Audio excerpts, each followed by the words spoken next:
All right, welcome everyone. We're Semblance of Sanity. I'm Caleb. I'm Jacob. And we're here for My Hero Academia, Season 4, Episode 6. Okay. Woo!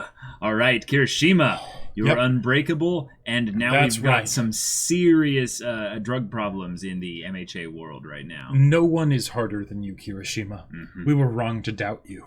I know, yes. We had some teasings with regards to Mina Ashido in his backstory of some Yes, sorts. which came as a surprise, to be sure. Which is interesting, but a welcome one. Yes, you know? quite. Granted. Interconnectedness So I between guess- characters is always a good thing. Right, so I guess this is where the fun begins, for what comes next. One yeah. might indeed say that. Yeah, yes. exactly. Or one might say they had a bad feeling about this, given how much things are moving in a specific direction for the antagonists with their plot. God. But, yeah. This is what I have to put up with, people. Yeah. It never ends. Yeah. There's a lot of backstory to it. You could say they're all prequels. Caleb, but you're breaking my heart. you're going down a path I'm going down a path you cannot follow. Indeed. I don't know what we were doing with because this. of the show. But yeah, Episode 6, y'all. Without further ado, let's get into this. All right, welcome everyone. We're Semblance of Sanity. I'm Caleb. I'm Jacob. And we're here for My Hero Academia. All right, welcome everyone. We're Semblance of Sanity. I'm Caleb. Hello there. General Cannoli. All right, okay, for real this time. All right, everyone. Now be sure to check out the reaction portion of this video in the description below, and then come back here for the discussion.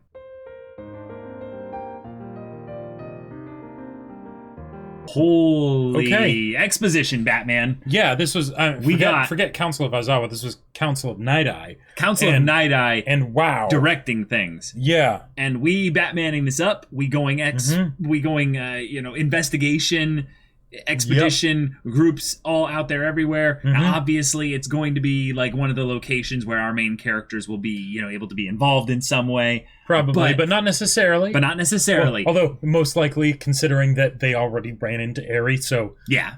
Although he might have moved her. Exactly, and that might be also why they have all those tunnels and stuff. Is that maybe they're actually way more connected than that's definitely they know. That's definitely true. And okay. Big things were revealed.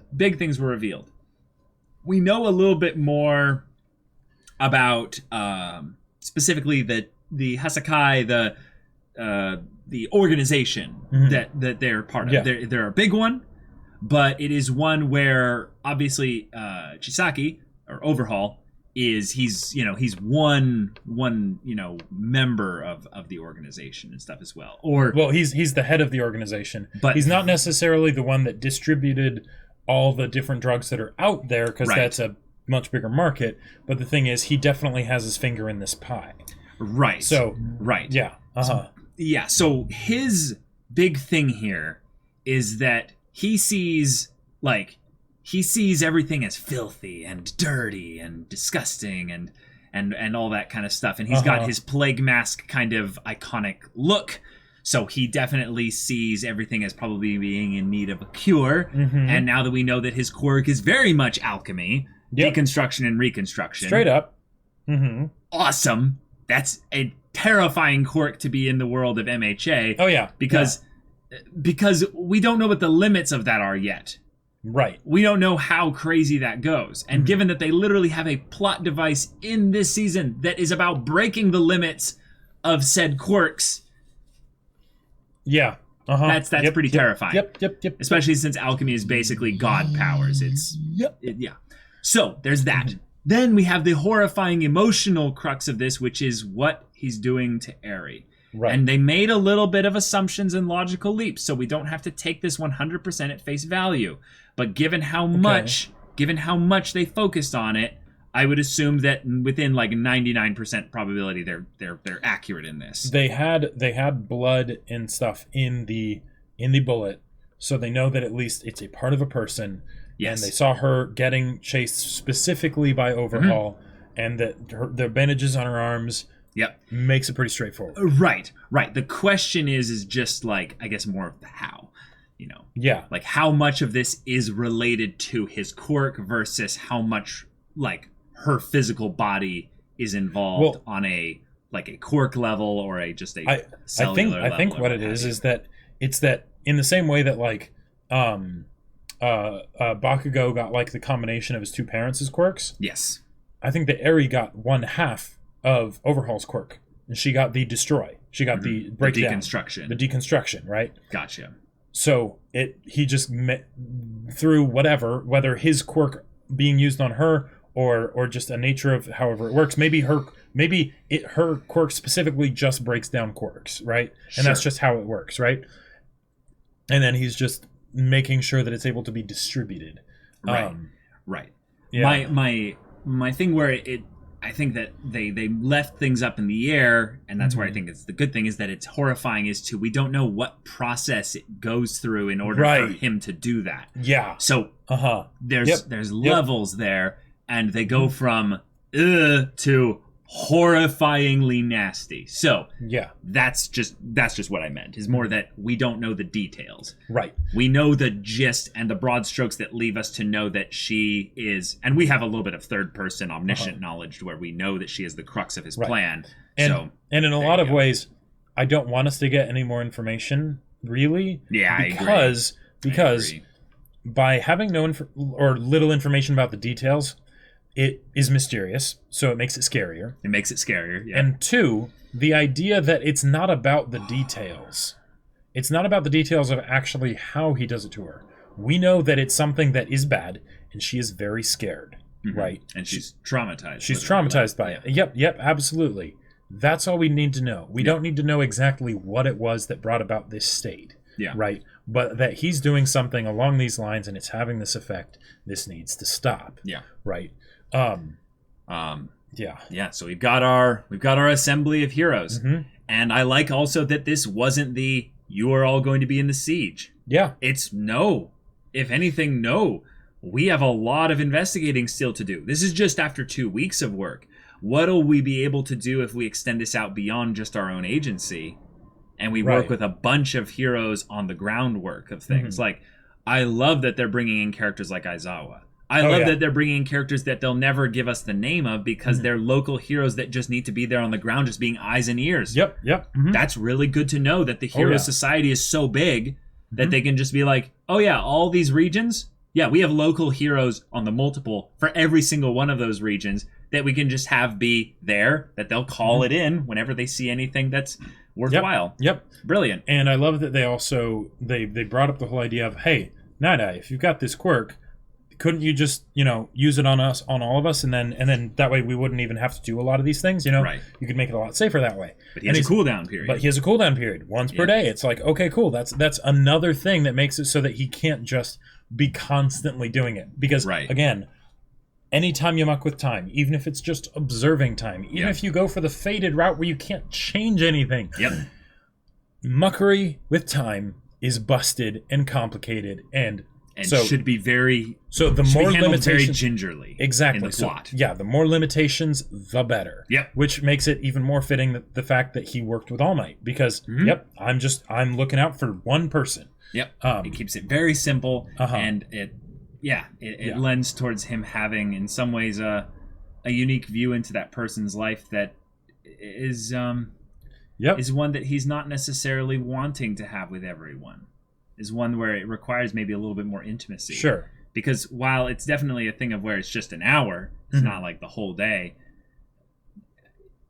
he doesn't want to necessarily put himself into that situation where he has to watch a brutal, gruesome death. Yeah. Like, and then I love that that's a human weakness that makes a lot of sense for someone who would essentially be put into another person's shoes for a period of time. It's actually pretty impressive that he hasn't gotten really cold because one, if there's this idea that he feels like he can't change anything, right? Then one of the ways that he could end up coping with that is that he detaches himself so that he doesn't actually care. Right. The other thing is that you'd get to know a lot of details about people if you just had an hour of basically true observation of what they do. Now it doesn't have to be what they're thinking or feeling or anything like that. That's true. But even just what they do, that's a lot. That is a lot. Because, especially if it was one person over the course of many years. Oh, sure. Yeah. Well, and the idea that it's an hour where, someone that's an hour when they're like around people, right? They act one way. Yeah. But maybe you see those glimpses where what they do when they're not around people, when they're having, say, a really bad day and how they handle that, those kinds of things. Yeah. We got all our heroes here. We end up finding out what was really huge with regards to Kirishima here was that because the bullet casing did not hit something that allowed it to maybe hit like the puncturing right, it didn't actually inject its contents or whatever. Right, maybe it hit the little needle bit, and because it didn't hit the other part, it didn't hit the part where it goes and then releases the thing. Right. It just plinked off or what have you, and then they're like, oh, perfect, this is now all we needed. We have scientists, we have smart people with quirks that can maybe utilize the way to identify it. Awesome. That might have been the thing that saved everyone right there. Just the fact that Kirishima happened to be there and was just a good guy using his quirk to defend someone. Right, and that's huge. I like that because it's something where, because Kirishima was thinking about how I feel like I'm a nobody hanging hanging out around all these people that do all these crazy things. It's the idea that, but those no big deal things are sometimes the things that do matter the most, right? Yeah. Even though he wasn't thinking about it, it's just, I'm taking a hit for this guy, right? Right. That actually has these long-reaching consequences that he never would have thought about. He never would have thought about. He's just, I'm doing my basic bodyguard thing, right? Yeah. And there you go. You might have just provided the key piece of the puzzle to save help, the day. Yeah, to help save hero society. Like no big deal, Kirishima. No big deal. No big deal. Yeah.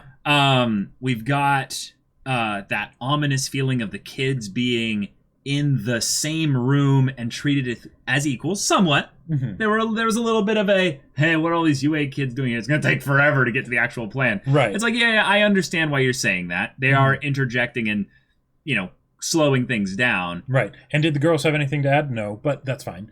I mean, very few people had specific things to add. No, I know, but of all the kids present, every single one other than the girls. No, but they were involved with the incident with the giant. Yes. It was something where they were there. Right. The main reason why they think they were brought was just because they were at the very least involved in that thing. So why not bring them there? Yeah, I know what you mean. But it's so we've got Overhaul's quirk, which that's you were right. That's really strong. And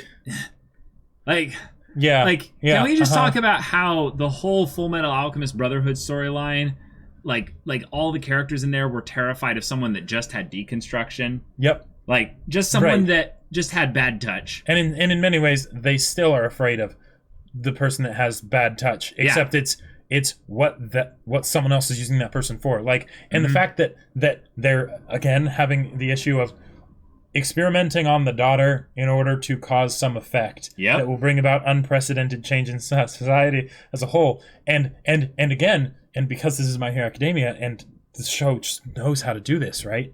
It's the way it wasn't just the fact that there was all this stuff happening to Eri, right? Yeah. And that is huge. That is very important. But it's the idea that Deku saw this. Yeah. Deku saw this and he did nothing. Yep. He did nothing. He did the thing that he was like, yeah, this is what I need to do in the moment. But after, oh man, his mind is going crazy with the idea that I should have done something slightly What if I had done something slightly different? Why didn't I act? I know that she was I knew that she was in trouble. It wasn't something where he ran into her and then he realized later, oh man, she was in trouble. If only I had known and been able to save her. He knew. Yeah, he knew. He knew. Oh. There's a lot of guilt that a lot of people will go up against when they realize that their instincts were right about something and they didn't act upon them. Yep. I love that he's also not, he's a good boy, so he's not going to do this. But he's not blaming Mirio, Night Eye, or anything like that at all. If anything, what I love about this is that Mirio, a character that we've been recently introduced to, is feeling the exact same way. Yep. Not because, his gut instincts were off or anything like that, but because he was also the one who was in charge in this instance. Yes. He was the one that was the responsibility was on him to make that call. So he did even smarter things than Deku by covering up and being like, hey, cover up your face, you know, like, right. And like, hey, yeah, I'm trying to make buddy with the Hasakai, Chihasakai kind of guy there. Be like, yeah, I'm gonna make this all chill. And still, he's being eaten up inside with the idea that, yeah, Mirio, you're the kind of person who, if you need to save someone, oh my god, who could stop you? Like, who could stop you? You also were there with this kid, Deku. And specifically against Mr. Bad Touch. Yeah. Like this. If there's a direct counter. Yeah. It's you. For Overhaul. It's other you. Than maybe Aizawa. Like. Yes. Aizawa is the hard counter to everyone. But yeah. This is that instance where our shonen protagonists they are aware of what it means to be a hero. But they are also dealing with the contradiction of, with what it means to be a hero, there are times where you have to measure what is smart against what is the right, what is the thing that your gut is telling you is the right thing to do. And the thing is that for both Mirio and Deku, they are such emotionally driven people, right? That this kind of thing hits them so hard. Like, because the thing is that even though you can work through the logic of it, yes, that was still probably the right call. Yeah. We have a ton of people, like, you know, here now, like, we're going to be doing this the legit way, even if it takes a bit longer. Like, the high success rate. Right, the high success rate. Yeah. They are not going to be thinking about that. They can't think about that. There's no way they could think about that. Nope. And the idea that this would be hard for anyone at any point in life. They're kids. Deku's 15. What do you even do? Yeah, and the fact that he had this actual connection with her when she told him, don't go. Like, please don't go. And that he, like, and it's not even like one of those situations where like, say in real life, if you have a real life situation like that where you can't really do anything, you know, even if you try and do something, you can't really do anything. Deku probably could have. Yeah, he probably could have. Him and Mirio, they're badass. Like, now, Overhaul's nothing to be messed with. Now, one of them might have, like, literally died if things did go down that way. But that is not at all ever going to enter his mind. Yep, exactly. Right? So someone like Bakugo or maybe Todoroki, right? Like they'd, like, Bakugo, well, I don't know. No, maybe not Bakugo. No. Maybe not Bakugo. But Todoroki, he's cool enough, right? He's level-headed enough that he'd probably be able to be like, okay, all right. But, oh, man. Yeah. Our precious cinnamon roll Deku? Yeah. No, he's not able to think like that. So then when we have, I would say probably the best scene of the episode, we have the scene where we have a lot of them sitting at a table, and Aizawa, Mr. like Eeyore character, comes in and goes, what is this, a wake? Yeah. Basically being like, yo, why so gloomy and stuff? And he literally cheers up all of them by being like, hey, you know, Deku, like, I get it, and I'm gonna remind you that I know that if I was, you know, in the situation trying to stop you from doing this, you would have just done it anyway. And like, I don't have my trust built up in you yet again because of your insistence upon breaking the procedures and rules of how we do things in Hero Society.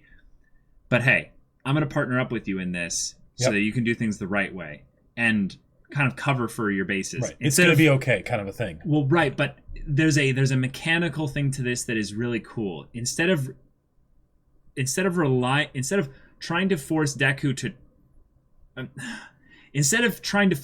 to do things that would make Aizawa trust him more, Aizawa is basically saying, "Hey, I'm going to do things so that you can trust in me." Yeah, and it's the opposite. It's basically saying, I know, Deku, you're still a fledgling, you're learning this whole thing there. I'm not going to trust you because you're young and optimistic and you make silly mistakes every once in a while, but that's okay. Right. I'm going to cover for that by being the type of person that will be there and make those choices so that you can trust in me. Right. And you don't have to worry about your thing there. Keep that keep that spark that's in you there, because that's good. Right. That is a good thing. Yeah, we're going to get her. It is rough around the edges there, but that's what pros like me are for. It was basically something where, because of the way he phrased it, it was on the one hand encouragement. Yes. And a bit of a warning, but it was a good warning, but it was also him basically giving him a path of action forward. Yeah. Right? Because here Deku is feeling hopeless. Deku's feeling hopeless. He's feeling lost. His head is completely in the past. Yep. And he's saying, we're going to do this the right way. Yep. Right? So it's not just the thing of we'll get her back, but concretely, this is how we can do it. And yeah, we're all in this. You don't have to bear the weight for this. Right. And trust in me. Like I've got a lot of experience in this. I'm actual Batman. Like, right, exactly. Like this is what I do best. Yeah. You know? I gotta say. Yeah. This would never happen because Aizawa was too reserved of a person for this. Oh no. But this would absolutely have been fantastic. Is Aizawa was like, what is this awake? He sees that this is some real serious stuff here, right? That they should not have to deal with. Oh no. So he's like, I'm gonna cheer y'all up. Come with me. He takes them to a cat cafe. Because he likes cats. Because he loves cats. So he's like, but he doesn't need cheering up, you know. No, right. But it's this always makes me feel better. Yeah, I know, but that's such so let's go pet cats. Right, but that is such an immature thing. No, I know. Yeah. You know, not adults do. Oh, right. And Aizawa would never let people aware in on just how much he loves cats. Right. But yeah, that was just something that popped into my head. Yeah. Yep. There's also this bit where you see kind of how Nejire basically kind of goes, hey, you know, Mirio. Oh no, no, it was actually Amajiki who says like, or Tamaki is like, hey, Mirio, please lift your face. And he's like, hey, Takada, even if you regret something, get depressed, nothing will change. Now, what I like about this is that we have kind of the opposite characters. Bubbly, eternal optimist, literally cross-eyed, and then you have edgy McEdster with tiny little beady eyes. Right, just being like, hey, bro, like, you know, just bring yourself back up here. Seeing you get down is letting me get down, and it's cramping my style is the gloomy one. And basically giving him a little bit of a, hey, this is a logical thing, like, this is going to be okay. And then he goes, yeah, and the hand you missed grabbing onto Eri did not necessarily mean despair for the hand you missed grabbing onto did not necessarily mean despair for Eri. Right. So it's giving her hope. Yep. That you're coming. Which is fantastic. And then that's what they show in the end credits scene. Yeah. And then they kind of give that look to Mirio as like, you be the leader, and he kind of goes, I know. Yeah. And then he, kind of does, in some ways, the All Might thing, which is really sweet. Yeah. And then I love that Gran Torino was the orchestrator bringing Deku into Night Eye's path, which is wonderful. But then we have this bit where Eri, I love the comedy of the caretaker being like, I don't know what kids are like, and this is terrifying because I'm going to die if I don't do exactly. this right. Like at first it seems very creepy, and then it's like, no. He doesn't want to die. He got picked for this position, and he's like, oh shit. Like, yeah. But the wholesome thing here is that Eri is just thinking about the way that she was held by someone that genuinely cared about her, and the idea that no one had ever touched me like that before, which, okay. This is something that is a little bit of a crazy theory. Okay. But for a person to be born and not touched, even in the slightest way, in some measure of like true care, she might not just have memory about it based on the trauma to where she has like almost no long-term memory at all. But she's not a baby. No. So I don't think Overhaul could create a person, but this gives me homunculus vibes. Oh, do you see what I mean? With the horn and everything. The horn, the aspect of, is this person like even like had the experience of what it means to be human and have a one thing that is from the ED or whatever, we know that there was what it seems to be is that there was a family time, right? Exactly, and there was a a mom. Like, she wasn't grown in a petri dish. Although I wouldn't be surprised if Overhaul was capable. It's just science. You're capable of doing that, but yeah. Yeah, it seems more like a thing of where, like, let's bring up the ED actually again for a little bit more specific stuff here. There is literally a part where she walks into a room with a red, background behind her, and there's basically a dead, Shigaraki style, dusted person here. And I'm almost positive that was something that she did. Now, it's possible that it's something that Overhaul did, but probably not. I'm going to go out on a limb and say that when her quirk developed, which would have been, maybe around this age or something like that, her quirk is a little bit more dramatic than just they disappear and disassemble kind of thing. Well, yeah, and we kind of figured as much from when we first saw the ED. Yeah. But the fact that there's all this other context to her situation, it just doubles down on the everything that they've set up here. So yeah. Oh boy. Rather than it being like a question of how is Overhaul doing this, I think the question is now, what kind of stuff has she had to endure up until now that we will only get slowly more and more revelations of over the course of time? I hope that either when this arc is resolved, because I'm guessing she's going to be an ongoing character to some extent, she's still going she's not going to die. Right, she's not going to die. No, right? She's going to get saved. This is MHA. She's going to get saved. This is MHA. I hope that either she is kept at the high priority as far as time given to characterizing her further, because the end of this arc for her is not the end of her story. She won't be able to just fit in as just a normal person or whatever. And granted, because she's younger and stuff, she won't even be at UA or things like that, right? So they have a reason for why she won't be present in the story. But in a lot of ways, I hope that either that she is kind of removed in the story for a while, but that when she's present in the story, like when she's visible and on screen and things like that, she is actively being given plenty of characterization, even if it's, the more subtle stuff. They mentioned the idea that whatever this, weapon is that they've got set up, this drug, it could potentially destroy quirks. What if the thing that actually sets her free in the end is her choosing to be like, I don't want this. And Take it away. And she chooses she turns her quirk on herself and she becomes a regular person? No, I'm meaning that they actually use the thing that Overhaul created, and they find out a way to make it permanent. Right. And it's a thing of where she would rather not have her quirk or whatever. And the question is, would it work on her because it's made from her? It's like the thing of like, if Aizawa looked in a mirror, well, again, that's a conscious thing. This would end up being in in an actual bullet, not something that would be not something where you would like stare at yourself in the mirror, obviously. Well, right. But like, yeah.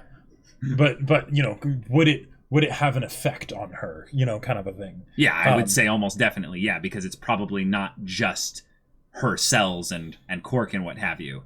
It's probably that been treated in some way. Yeah, it's been modified and it's been altered in some way. I like the poetry of that. Yeah, do you like the poetry as a story? Right, as a specific mechanic of how it would work.